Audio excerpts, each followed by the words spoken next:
প্রবাসী আয়ের শীর্ষে চট্টগ্রামের ৬টি জেলার মধ্যে অন্যতম ফেনী। দেশের গুরুত্বপূর্ণ এই জেলার প্রায় ১০%-এরও বেশি মানুষ প্রবাসে বসবাস করেন, সংখ্যার পরিমাণে যা ১.৫ লাখ ছাড়িয়ে গেছে। গত বছর জুলাই থেকে চলতি বছরের মে মাস পর্যন্ত এই জেলার প্রবাসীরা রেমিটেন্স পাঠিয়েছেন প্রায় $৮০ কোটি বেশি। বৈধ পথে রেমিটেন্স প্রবাহ আরও বাড়ানোর পথে এগোচ্ছেন সংযুক্ত আরব আমিরাতে বসবাসরত ফেনী প্রবাসীরা। তাই জেলাটির প্রবাসীদের ঐক্যবদ্ধ রাখার লক্ষ্যে গঠিত হয়েছে ফেনী প্রবাসী ফোরাম। রোববার রাতে শারজায় ফোরামের মিলন মেলা ও কমিটির পরিচিতির সভা হয়। জেলার প্রায় ৪০টির বেশি ইউনিয়নের প্রবাসীদের এই ফোরামে অন্তর্ভুক্ত করা হবে।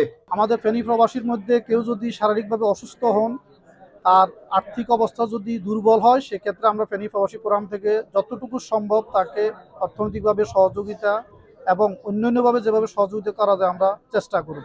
পাশাপাশি কেউ মৃত্যুবরণ করলো বা আর্থিকভাবে অসচ্ছল, তার লাশটা পাঠানো যাচ্ছে না দেশে, তো আমরা সার্বিকভাবে সহযোগিতা করব।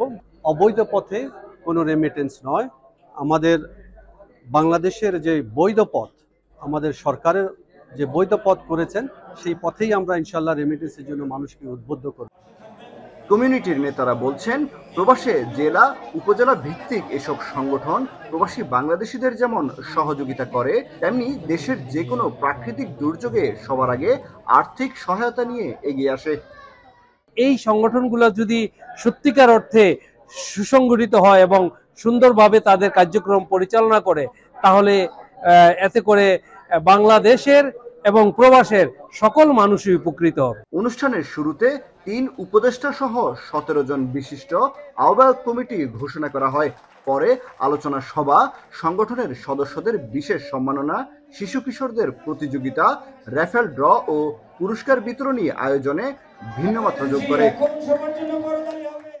কামরুল হাসান জনি, এখন সংযুক্ত আরব আমিরাত। কালার এক্সপার্ট, জর্জ স্যাপ এবং মাইল্ড অন হ্যান্ডস টেকনোলজি সমৃদ্ধ অরিক্স ক্রিস্টাল ওয়াশ আপনার লন্ড্রি এক্সপার্ট।